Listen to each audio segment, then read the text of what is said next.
Bismillahirrahmanirrahim. Assalamualaikum warahmatullahi wabarakatuh. Alhamdulillah wa kafa. Wassalatu wassalamu ala Rasulillahil Mustafa wa ala alihi wa ashabihi wa mawala wa ba'd. Ma'asyiral muslimin, jamaah salat maghrib, hafizakumullah.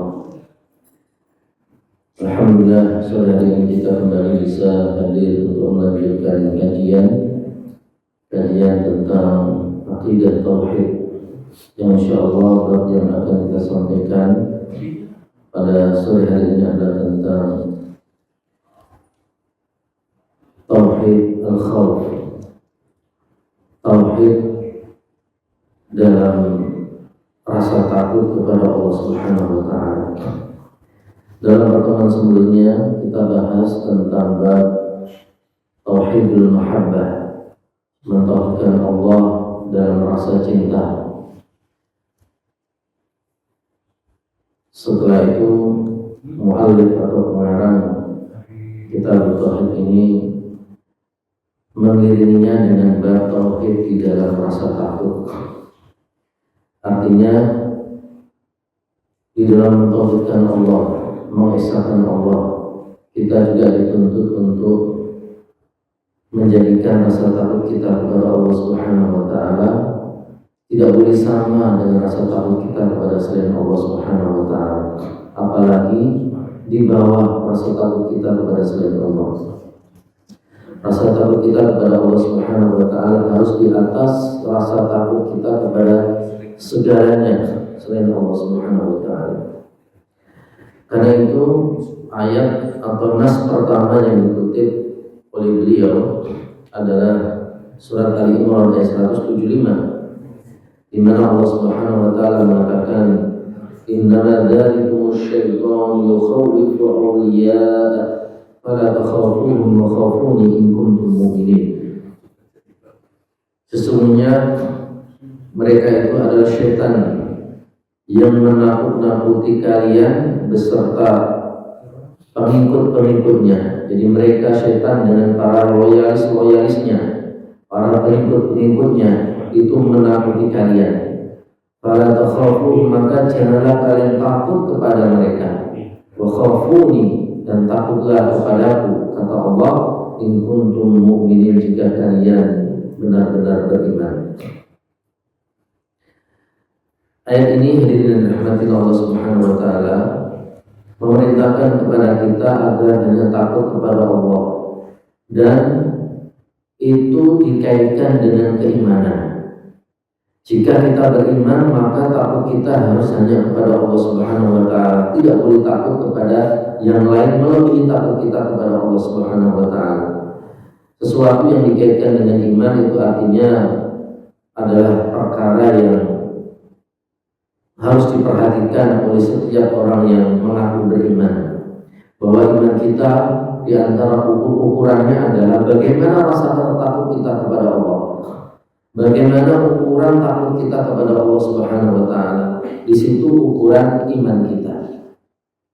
Maka seringkali Allah Subhanahu wa taala mengkaitkan amalia-amalia atau perkara-perkara atau masalah-masalah yang sifatnya berkaitan dengan ketauhidan itu dikaitkan dengan iman untuk memberikan penegasan kepada hamba-hambanya, kepada kaum muslimin, agar mereka benar-benar memperhatikan perkara itu agar tidak menyalahi tuntutan keimanan. Pengarang yang dirahmati Allah Subhanahu wa taala menghadirkan bab tentang takut ini setelah bab cinta.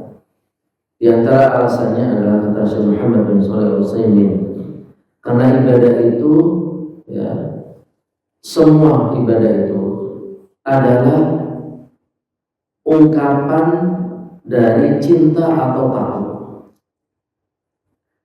Jadi dasar manusia beribadah itu adalah karena ada rasa cinta dan takut. Cinta menjadikan orang menjalankan perintah Allah, dan takut menjadikan orang menjauhi larangan Allah Subhanahu wa taala. Maka kalau kita tanya orang yang tidak berzina misalkan, kenapa kamu tidak berzina? Rata-rata jawabnya adalah khaufan minallah, karena takut kepada Allah. Dan sebenarnya kalau kita tanya, kenapa kamu sholat? Kenapa kamu melakukan ketaatan? Maka jawabnya adalah rata-rata karena ingin mendapatkan cinta Allah atau ingin mendapatkan pahala dari Allah Subhanahu wa taala. Maka cinta dan rasa takut harus selalu mengiringi setiap aktivitas kita beribadah kepada Allah Subhanahu wa taala. Baik ibadah dalam arti menjalankan perintah atau ibadah dalam arti menjauhi larangannya. Kemudian jemaah sekalian, ada perkara lain yang selalu beriringan dengan rasa takut, yaitu yang disebut dengan ar-raja, rasa berharap.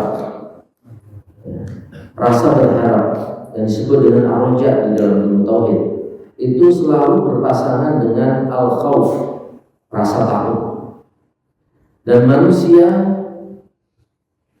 harus memiliki dua hal ini jika ingin benar-benar mentauhidkan Allah Subhanahu wa taala dan merealisasikan tauhid yang dituntut oleh Allah Subhanahu wa taala, yaitu memiliki rasa takut tapi juga memiliki rasa berharap atau optimis. Takut akan ancaman Allah, takut akan azab Allah, takut akan sanksi Allah jika melakukan pelanggaran, dan raja berharap ketika melakukan ketaatan, melakukan amal kebaikan akan pahala dari Allah, akan penerimaan dari Allah Subhanahu wa taala. Hanya saja kemudian ulama berbeda pendapat, mana dari dua hal itu yang harus kita dominankan dalam diri kita. Apakah rasa takut harus kita lebihkan dari rasa berharap, atau rasa berharap yang harus kita lebihkan dari rasa takut? Pendapat pertama mengatakan seyuknya setiap manusia itu mendominankan rasa takutnya, karena rasa takut inilah yang menjadikan manusia menjauhi maksiat dan kemudian melakukan ketaatan. Ini pendapat pertama ya, yang mengatakan bahwa kalau ditanya mana yang harus kita dominankan di dalam hidup kita, pendapat pertama mengatakan rasa takut, agar manusia berhati-hati dan menjauhi larangan Allah Subhanahu wa taala. Pendapat kedua mengatakan yughalib janibar raja, kebalikannya, yang harus kita menangkan, kita dominankan dalam diri kita, dalam perasaan kita, dalam jiwa kita. Setiap kali kita melakukan aktivitas ibadah, beramal atau hidup adalah sisi pengharapan. Kita harus lebih banyak berharapnya, optimisnya, daripada sisi takutnya. Karena Rasulullah SAW kata mereka menganjurkan kita untuk selalu optimis. Dalam hadis dikatakan kana yu'jibuhul fa'lu. Rasulullah SAW itu sangat suka sikap optimis, tidak suka sikap pesimis. Optimis itu padanannya adalah berharap. Orang berharap itu karena ada rasa optimis bahwa apa yang dia harapkan itu akan terkabul. Berbeda dengan orang yang takut. Takut itu identik dengan pesimis. Ya, gak yakin bahwa apa yang diharapkan itu terkabul. Sementara Rasulullah dalam hadis dikatakan yu'jibuhu al-fa'lu, lebih suka sikap optimis. Pendapat ketiga mengatakan dirinci. Jadi apakah yang kita dominankan, rasa takut atau rasa optimis, itu tidak bisa kita memilih salah satu dari keduanya untuk kita dominankan dalam semua situasi, dalam semua keadaan. Tapi masing-masing kita dominankan dalam kondisi yang memang sesuai dan dibutuhkan untuk kita dominankan perkara itu di kondisi itu. Kapan kita mendominankan rasa takut dan kapan kita mendominankan rasa optimis? Masing-masing ada tempatnya, ada kondisinya. Jadi terkadang kita harus memenangkan rasa optimis, terkadang kita harus memenangkan rasa takut. Kapan kita memenangkan rasa optimis? Kata mereka yang berpendapat dalam pendapat yang ketiga itu adalah ketika kita melakukan ketaatan. Harus kita menangkan rasa optimis bahwa kita optimis ketaatan kita diterima oleh Allah Subhanahu wa taala, bahwa kita dapat pahala dari apa yang kita lakukan. Adapun rasa takut kapan kita menangkan, yaitu ketika kita berkeinginan untuk melakukan maksiat, ketika datang godaan untuk melakukan maksiat atau ketika melakukan maksiat, maka dominankan dalam jiwa kita rasa takut. Biar kita jerah. Kalau mau melakukan maksiat, maka hadirkanlah rasa takut itu lebih, biar kita tidak jadi melakukan pelanggaran, tidak jadi melakukan maksiat. Atau ketika melakukan maksiat, saat melakukan maksiat itu hadirkanlah rasa takut itu sehingga kita berhenti untuk melakukan maksiat itu. Jadi kapan kita mendominkan dua rasa itu, dua perasaan takut atau berharap optimis itu, yaitu masing-masing kita dominankan dalam situasi yang sesuai. Ketika kita melakukan ketaatan, maka yang sesuai adalah kita menangkan rasa optimis. Ketika kita melakukan maksiat, maka yang kita menangkan adalah rasa takut kepada Allah Subhanahu wa taala dan kita berhenti dari melakukan maksiat. Cuma pendapat ini terbantahkan oleh ayat dalam surat Al-Mu'minun.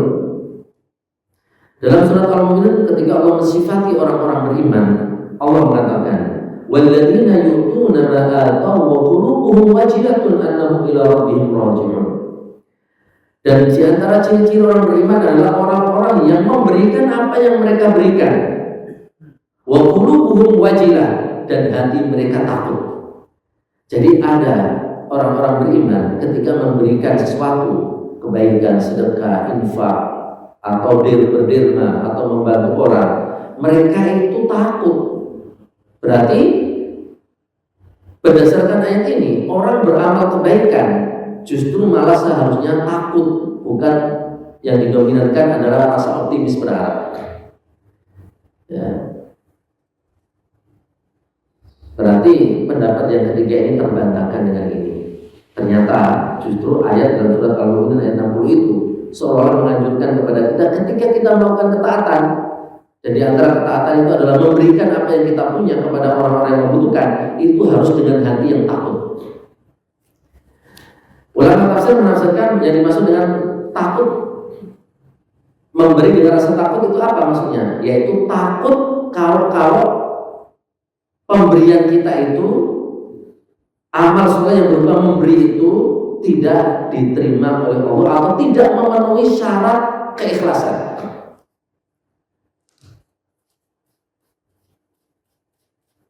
Berarti tidak selalu dalam ketika kita melakukan ketaatannya harus kita dominankan rasa optimis. Nah, kadang juga harus kita justru dominankan rasa takut, yaitu takut jangan-jangan amal kita tidak diterima oleh Allah. Dengan begitu justru kita termotivasi untuk memperbaiki amal kita dan diterima oleh Allah Subhanahu wa taala. Kalau kita merasa optimis berlebihan ketika melakukan amal, ini pasti diterima amal. Orang optimis kan berarti yakin amalnya diterima. Justru itu akan membuat orang GR. Kalau sudah GR merasa diterima amalnya, sudah tidak akan berusaha lagi untuk memperbaiki amalnya. Maka karena itu jamaah dirahmati Allah Subhanahu wa taala, pendapat yang lebih tepat adalah seperti yang disampaikan oleh Imam Ahmad. Beliau mengatakan, yang bagi ayyakuna khawfuhu wa raja'uhu wahidan, fa ayyuhuma ghalaba halaka sahibuhu. Rasa takut dan rasa optimis itu harus menyatu sama. Mana yang dimenangkan atas yang lain, maka dia akan binasa. Orangnya akan binasa, akan celaka. Maka pendapat Imam Ahmad, dua-dua rasa itu kita hadirkan dalam semua kondisi. Rasa takut dan rasa optimis sama, 50-50. Ibarat burung itu dua sayap, sehingga seimbang. Kalau orang mendominankan rasa takut atas rasa berharapnya atau rasa optimisnya, oleh. Sama juga kalau mendominankan rasa optimis ya atas rasa takutnya, maka juga akan oleh. Maka sejujurnya seimbang. Ketika beramal kebaikan ada rasa takut dan ada rasa berharap, optimis. Takut kalau tidak diterima kebaikan, itu akan membuat orang semakin memperbaiki diri di dalam memenuhi syarat diterimanya amal. Tidak GR, tidak merasa ini pasti diterima. Karena kalau seperti itu biasanya membuat orang jadi tidak kontinu di dalam melakukan amal, atau tidak mau memperbaiki amalnya karena merasa amalnya sudah sesuai dan pasti akan diterima. Dan juga disertai dengan rasa optimis. Optimis juga harus ada, optimis, berharap bahwa amalnya diterima, dapat pahala dari Allah Subhanahu wa taala. Karena kalau tidak seperti itu akan pesimis. Sementara Allah Subhanahu wa taala itu mengatakan la ta'asu wa la ta'asumi min rauhillah. Innahu la ya'asu min rauhillah illa qaumul kafirun. Janganlah kalian putus asa dari mengharap rahmat dari Allah Subhanahu wa taala, dan tidak ada orang yang putus asa dari mengharap rahmat kecuali orang-orang kafir. Nah, di antara rahmat Allah adalah diterimanya amal.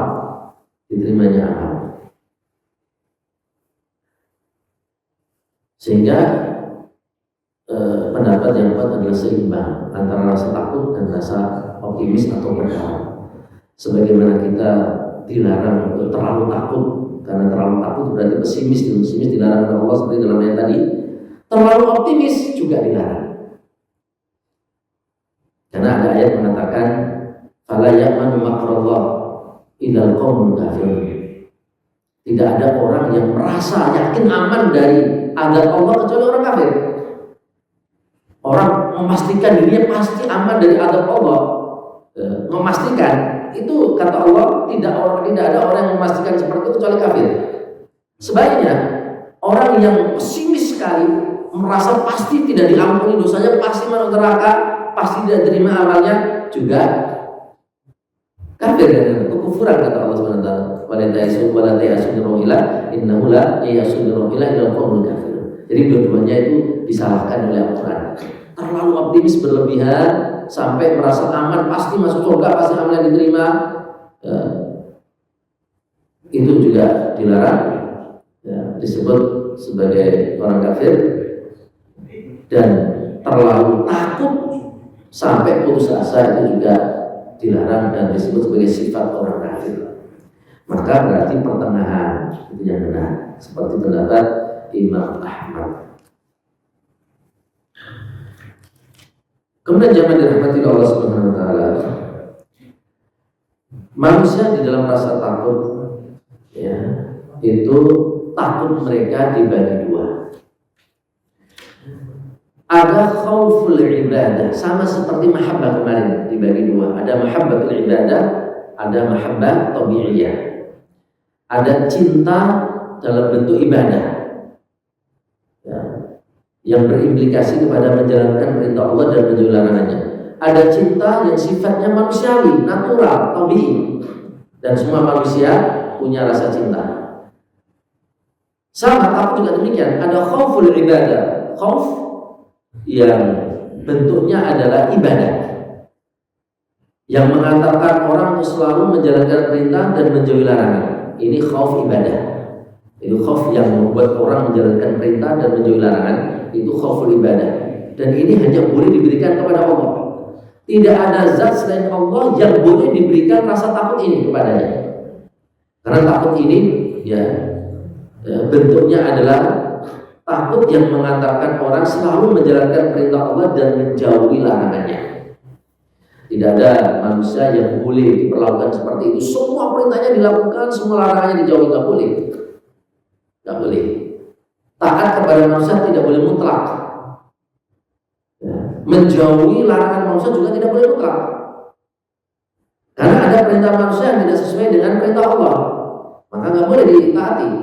Ada larangan manusia yang tidak sesuai dengan larangan Allah. Allah tidak melarang tapi dia melarang misalkan. Maka tidak boleh mutlak terhadap manusia, terhadap pimpinan, terhadap ketua, terhadap kepala dalam organisasi kita, komunitas kita, atau siapapun mereka, orang yang di atas kita, yang ngurusin urusan kita. Taat kita kepada mereka itu tidak boleh mutlak. Semua perintahnya tidak harus kita lakukan, semua larangannya tidak harus kita jauhi. Semua harus ditimbang sesuai enggak dengan perintah dan larangan Allah Subhanahu wa taala. Makanya ketika Allah Subhanahu wa taala memerintahkan taat, atiullah wa atiur rasul wa ulil amri minkum. Taatilah kepada Allah dan taatilah Rasul. Tapi begitu berkaitan dengan pemimpin selain Allah dan Rasul, pemimpin kita, ketua kita, itu ketaatannya Allah tidak ulang bahasa atau redaksi taatnya. Perintah taatnya tidak diulangi. Atiullah wa atiur rasul wa ulil amri. Enggak ada wa ati ulil amri enggak. Tapi atiu diulang ketika menyebutkan taat kepada Rasul, taat kepada Allah dan taatlah kepada Rasul dan kepada pemimpin. Nah, tidak diulang kata taatnya. Apa rahasianya kata ulama tafsir? Karena taat kepada selain Allah dan Rasul tidak boleh mutlak. Taat yang mutlak itu hanya kita berikan kepada Allah dan kepada Rasul atas perintah Allah. Jadi Rasul juga manusia. Sebenarnya manusia itu tidak boleh kita taati secara mutlak. Tapi untuk Rasul, karena memang Allah yang memerintahkan kita untuk taat kepada Rasul, maka kita harus taat juga kepada Rasul secara mutlak.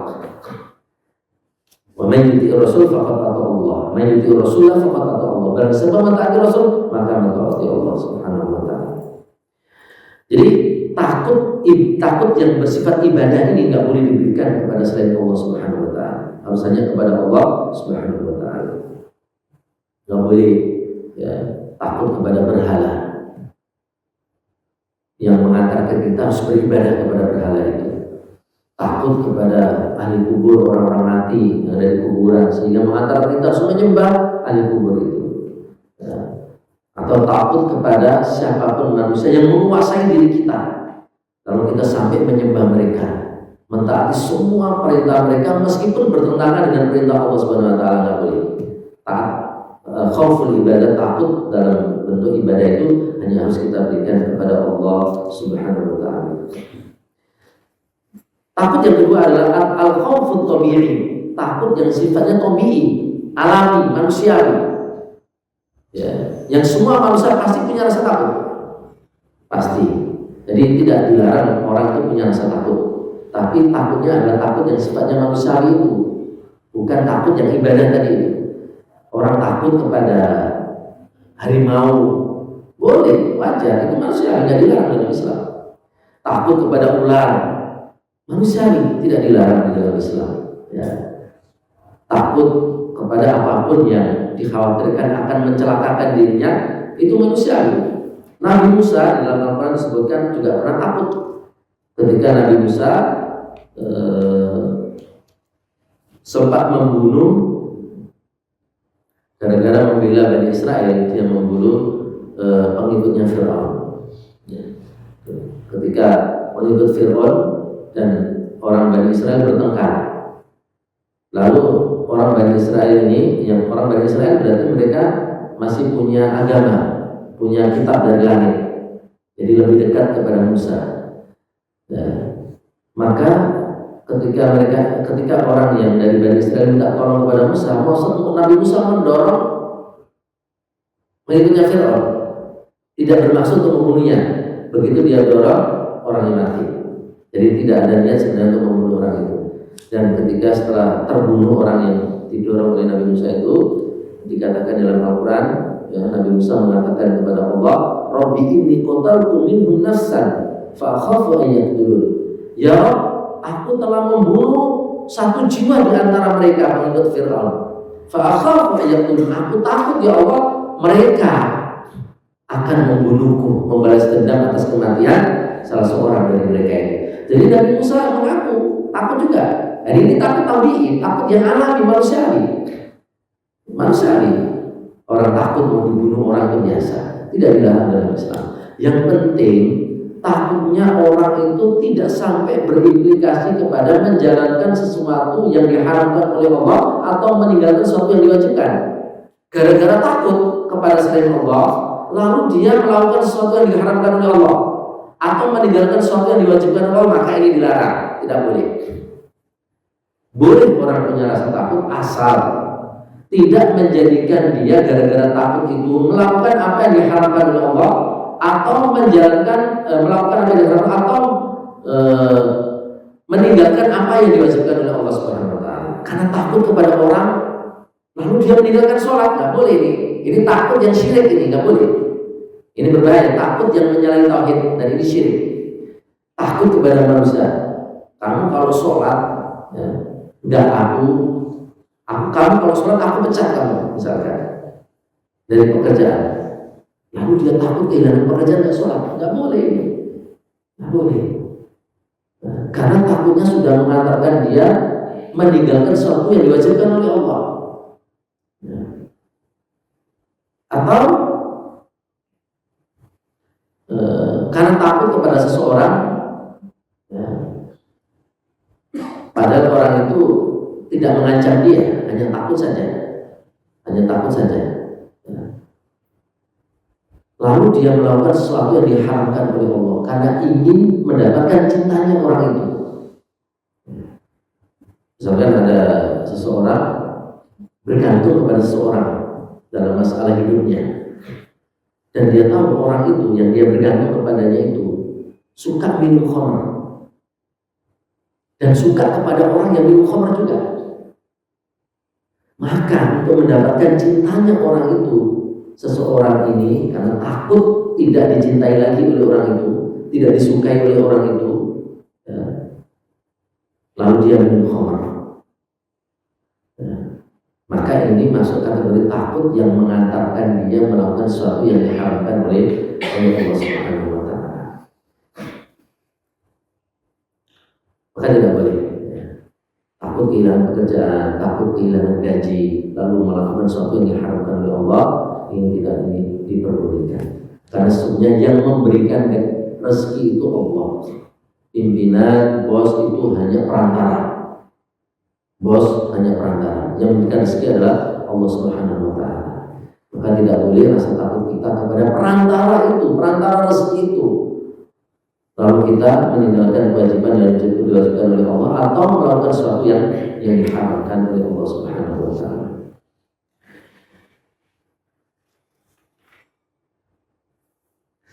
Ayat berikutnya yang beliau kutip adalah surat At-Taubah ayat 18. Di dalamnya ada berkaitan dengan takut kepada Allah. Ayat itu mengatakan, innama ya'muru masajidallahi man amana billahi wal yawmil akhir wa aqama as-salata wa ata az-zakata wa lam yakhsha illallah. Sesungguhnya yang benar-benar memakmurkan masjid Allah adalah orang yang beriman kepada Allah dan kepada hari akhir, dan mendirikan sholat dan membayar zakat dan tidak takut kecuali Allah.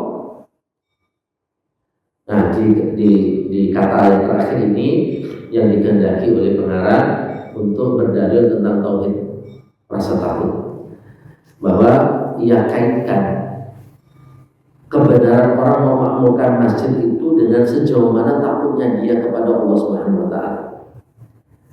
Memakmurkan masjid itu maknanya ada dua.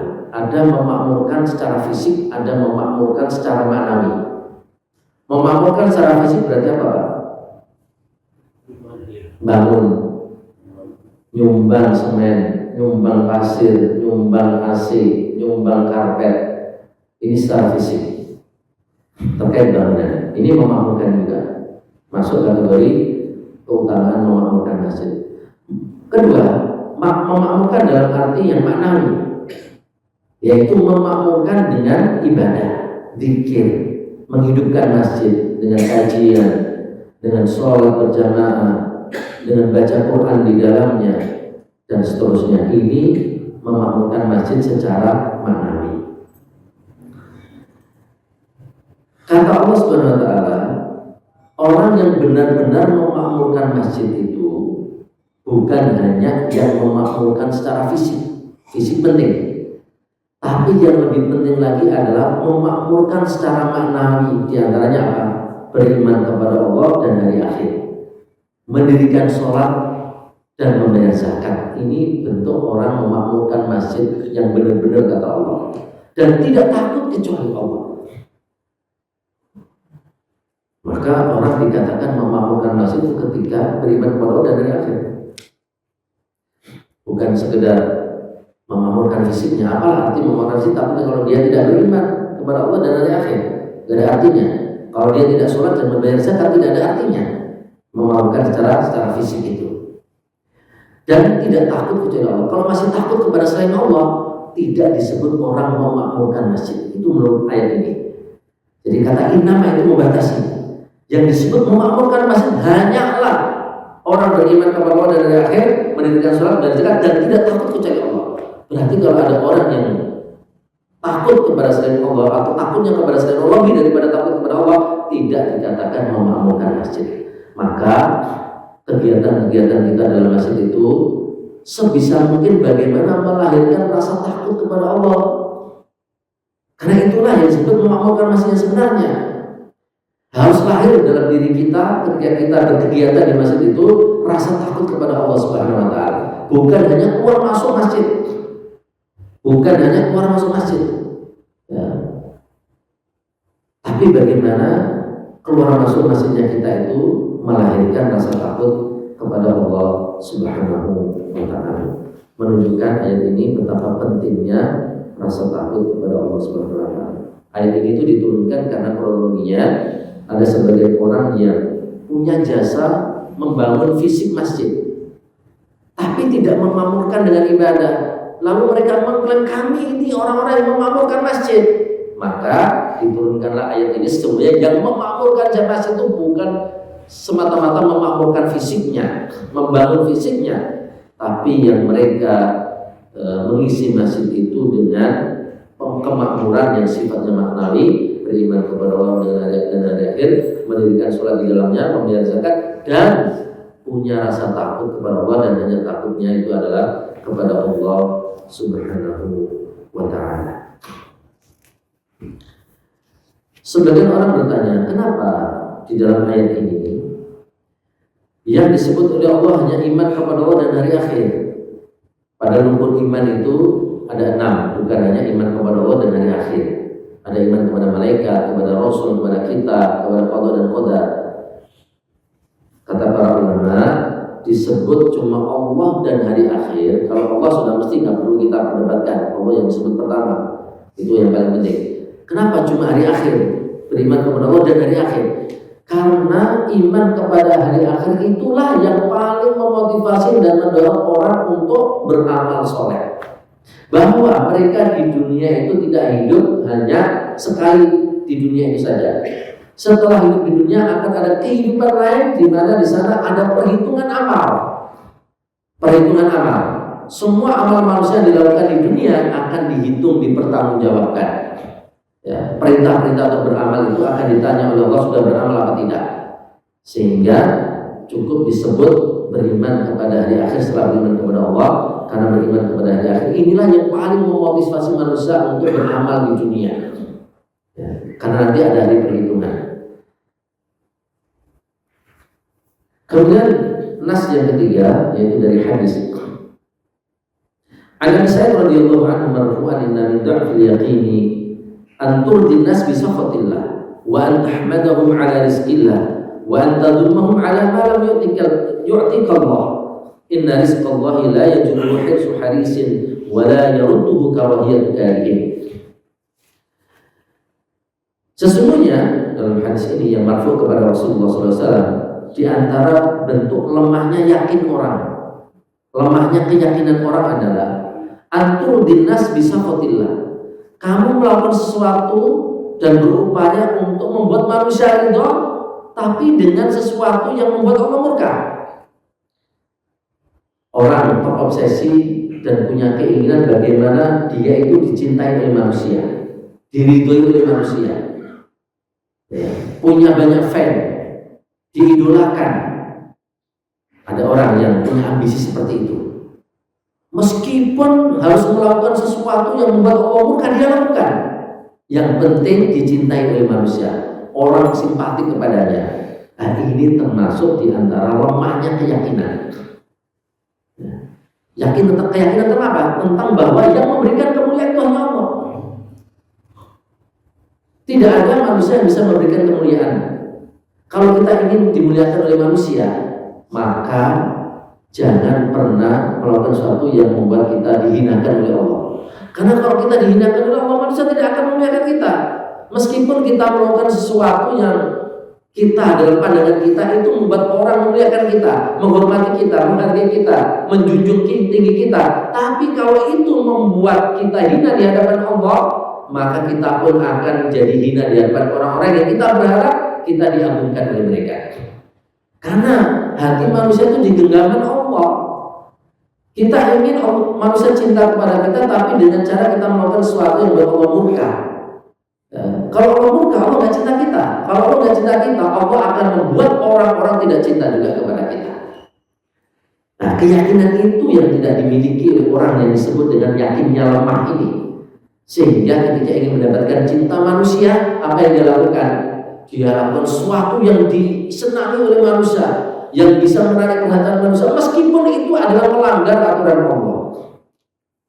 Ya, ingin menyenangkan manusia, ya, terkadang sebagian orang ya, melakukan sesuatu yang diharapkan oleh Allah Subhanahu wa Ta'ala.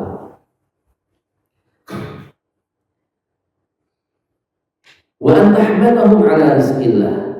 Dan di antara bentuk lemahnya keyakinan itu adalah kamu memuji manusia atas rezeki yang diberikan oleh Allah.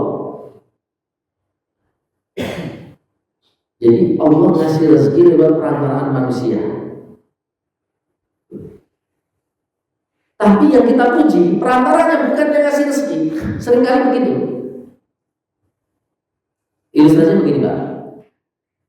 Kalau ada orang ngantar uang lewat kurir kepada kita, tolong wahai kurir, antar 10 juta kepada Bapak A. Diterima oleh Bapak A. Mestinya Bapak A ini berterima kasih kepada kurir apa kepada yang kasih 10 juta? Ya boleh berterima kasih pada kurir yang mengantar karena dia mengantar. Tapi terima kasih dalam arti terima kasih karena diberi itu kepada siapa? Kepada yang kasih 10 juta, bukan kurirnya kan? Seringkali kita di dunia itu lebih berterima kasih kepada kurir ketimbang kepada Allah, kepada yang memberikan rezeki. Kita lebih berterima kasih kepada manusia yang melihat perantara dia Allah ngasih rezeki kepada kita, tidak berterima kasih kepada Allah, tidak bersyukur kepada Allah Subhanahu wa Ta'ala. Sehingga kita seringkali melakukan sesuatu yang membuat ridho orang yang jadi kurir, tapi dengan cara kita membuat murka Allah yang memberikan. Kan salah itu. Dan kalau Allah stop rezekinya kepada kita, nggak akan bermanfaat. Kurir nggak bisa ngasih apa-apa. Dia cuma kurir ngantar saja. Kalau yang maha memberikan rezeki nggak ngasih, ya kurir nggak bisa ngasih apa-apa. Nah, itu keyakinan yang mestinya harus kita yakini. Tapi banyak orang yang lemah keyakinan dalam masalah ini, sehingga lebih memuliakan kurir ketimbang yang memberi. Lebih memuliakan manusia yang memberikan gaji, yang memberikan uang ketimbang memuliakan Allah Subhanahu wa Ta'ala. Wa antahum ala ma lam yu'tiqallah. Dan kamu mencela mereka atas apa yang Allah tidak berikan. Ketika Allah menstop rezeki, menstop kebaikan kepada kita mencela orang yang biasa mengantarkan kebaikan atau mengantarkan rezeki kepada kita tadi. Kita mencela kurirnya. Bos sudah nggak ngasih uang ke kita, berarti kurir sudah nggak ngasih kan, nggak ngantar kan? Yang kita celah siapa? Mestinya kan bos ya, mestinya kan bos. Tapi kita sering mencela sama kurirnya. Yang kita celah kurir, padahal juga mengantar. Mestinya bos, kenapa kok nggak ngasih bosnya? Mestinya pertanyaan itu yang harus kita pertanyakan kepada Allah ketika rezeki nggak turun, kebaikan Allah nggak turun. Yang kita pertanyakan, kenapa Allah menyetop? Jangan-jangan karena dosa kita.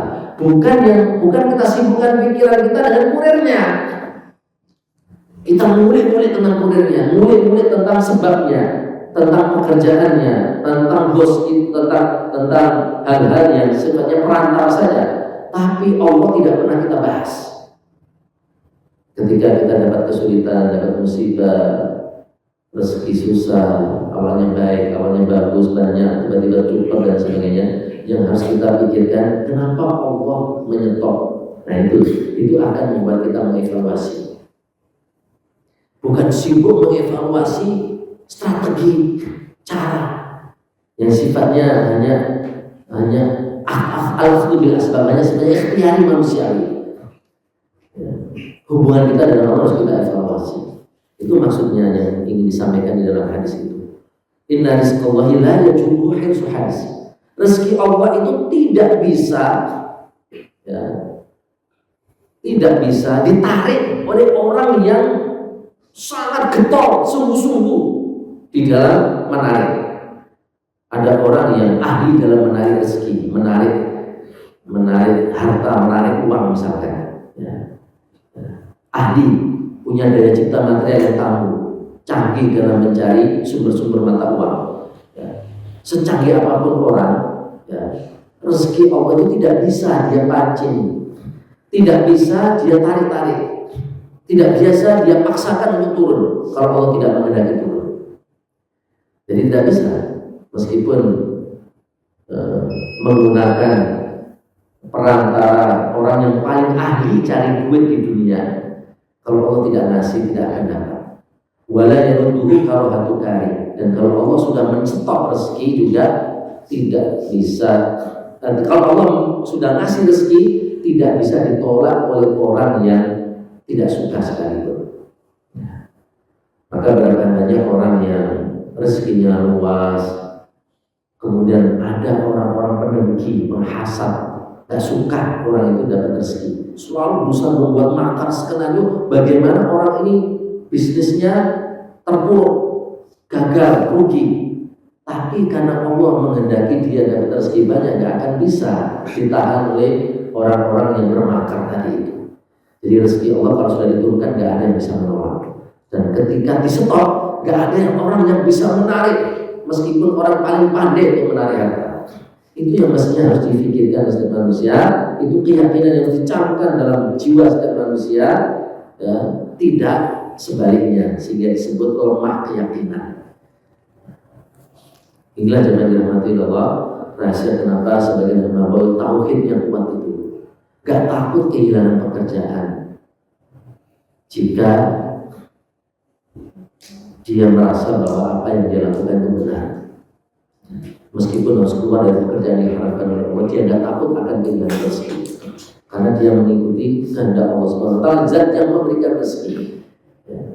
Kalau Allah sudah berkehendak memberikan rezeki, tidak ada yang menolak. Dan kalau Allah sudah menyetop rezeki, tidak ada yang bisa menariknya. Keyakinan itu akan membuat kita tenang dan ngoyo-ngoyo sampai menggunakan cara-cara yang diharamkan oleh Allah Subhanahu Wa Taala dalam kita mencari penghidupan di dunia ini, atau dalam rangka kita mencari kemuliaan di hadapan manusia. Tidak ada yang memberikan kemuliaan kepada manusia kecuali Allah Subhanahu Wa Taala. Meskipun manusia berusaha sekeras mungkin untuk membuat manusia memuliakan dirinya, meskipun dia sudah menginfakkan seluruh harta di dunia, kalau Allah tidak menghendaki memberikan kemuliaan, tidak akan turun kemuliaan itu. Tapi ketika Allah sudah menghendaki kemuliaan itu turun kepada seorang, meskipun dihalangi seluruh manusia di dunia, bahkan manusia dan jin bersatu untuk menghalangi kemuliaan Allah turun, tidak akan pernah bisa. Ini yang memberikan ketegaran orang-orang yang tauhidnya kuat, nah, karena semuanya disandarkan kepada Allah Subhanahu Wa Taala. Baik jemaah sekalian, sudah bel, silakan kalau mau. Baik hadirin sekalian, barangkali ada pertanyaan, monggo.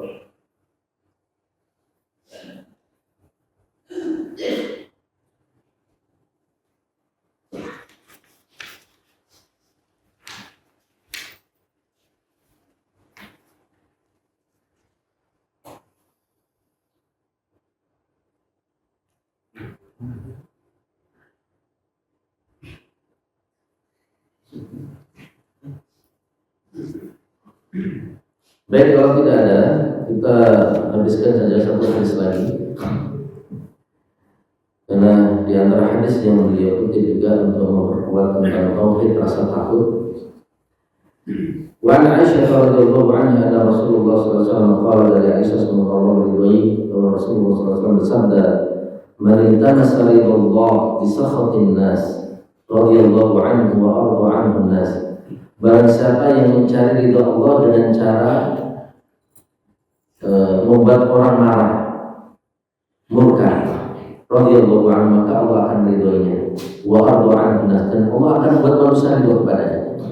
Jadi hadis ini memberikan pemahaman kepada kita, jangan kita takut dalam upaya kita membuat Allah ridho, melakukan sesuatu yang membuat Allah ridho. Jadi orientasi kita bagaimana Allah ridho saja, meskipun manusia tidak ridho, nggak peduli. Kalau itu menjadi fokus kita, bagaimana Allah ridho, bagaimana Allah, meskipun manusia membuat manusia tidak ridho, gara-gara kita membuat ridho Allah itu, maka yakinlah yang kita dapat adalah bukan hanya Allah ridho kepada kita, tapi manusia yang kita takut murka gara-gara kita hanya fokus membuat Allah ridho itu akan dibuat ridho oleh Allah Subhanahu wa taala. Wa man tamasa ridwan nasi bi sakhatillah, dan barang siapa mencari keridhaan manusia dengan cara membuat Allah murka, ini sebaliknya. Sakhitallahu alaihi, maka balasannya adalah Allah murka kepadanya, dan Allah akan membuat manusia yang dia harapkan ridhonya itu murka jadinya. Jadi ada orang berupaya bagaimana membuat ridho manusia, membuat orang simpati kepada dirinya, orang cinta kepada dirinya, orang suka kepada dirinya, mengidolakan dirinya. Lalu dia lakukan sesuatu yang membuat mereka ridho, tapi perilaku itu membuat Allah murka. Maka hadiahnya adalah bukan hanya Allah murka, tapi Allah buat manusia yang dia berusaha untuk mendapatkan ridhonya itu murka semuanya kepada dirinya. Maka jangan sampai kita takut ya dalam kita berjuang menegakkan agama Allah Subhanahu wa taala. Meskipun banyak orang membuli, mengusik kita, menjauhi kita, bahkan tidak mau mendengar kata-kata kita, nasihat kita, kajian kita, gara-gara kajian kita mungkin tidak sesuai dengan keinginan mereka, tapi sesuai dengan keinginan Allah, yakinlah itu hanya di awal. Tapi setelah itu orang-orang akan buat Allah ridho dengan kita, dan lama-lama mereka akan justru butuh untuk mendengar nasihat-nasihat kita. Ini nasihat untuk para duha, para dai. Jangan takut menyatakan atau menyampaikan kebenaran. Meskipun terkadang manusia tidak suka dengan kebenaran yang kita sampaikan, yakinlah yang membuat orang suka itu bukan kita, tapi semata-mata Allah Subhanahu wa taala. Kalau kita membuat Allah suka, membawa ridho, maka orang-orang juga akan dibuat ridho dan suka kepada kita. Dan juga jangan takut ancaman apapun, karena kalau Allah Subhanahu wa taala sudah ridho kepada kita, akan melindungi kita, meskipun seluruh manusia bersekongkol, bersepakat untuk mencelakakan kita, jika Allah tidak menghendaki, maka tidak akan bisa. Di dalam hadis Imam Ahmad, Rasulullah mengatakan, wa'alam anna al-ummata law istamu ala an yanfa'uka bi syai'in lan yanfa'uka illa bi syai'in qad katabahu Allah. Ketahuilah bahwa umat seluruhnya meskipun berkumpul untuk memberikan sesuatu yang bermanfaat bagi kamu dengan sesuatu, niscaya mereka tidak akan bisa memberikan manfaat dengan sesuatu itu kecuali jika Allah Subhanahu wa taala mentakdirkan itu. Walau istanamu ala an yadurruka bi syai'in, dan sekiranya seluruh manusia itu bersepakat untuk menimpakan madarat, mencelakakan kamu dengan sesuatu, lam yadurruka, mereka tidak akan pernah bisa mencelakakan kamu dengan sesuatu itu, kecuali jika Allah Subhanahu wa taala mentakdirkan itu. Jadi semuanya itu di tangan Allah Subhanahu wa taala. Gak ada tempat bagi kita untuk takut kepada selain Allah Subhanahu wa taala, melebihi takut kita kepada Allah Subhanahu wa taala. Dan maka dengan begitu kita tegar di dalam menjalankan kebenaran, tegar dalam menyampaikan kebenaran, tidak takut apapun, karena tidak ada yang bisa mencelakakan kita kecuali sesuatu yang dikehendaki atau ditakdirkan oleh Allah. Dan manusia juga tidak akan pernah bisa memberikan manfaat apapun kepada kita kecuali dengan manfaat yang juga dikehendaki dan ditakdirkan oleh Allah Subhanahu wa taala. Ini saja jamaah sekalian yang bisa saya sampaikan. Mudah-mudahan bermanfaat. Aku berkata, Assalamualaikum warahmatullahi wabarakatuh.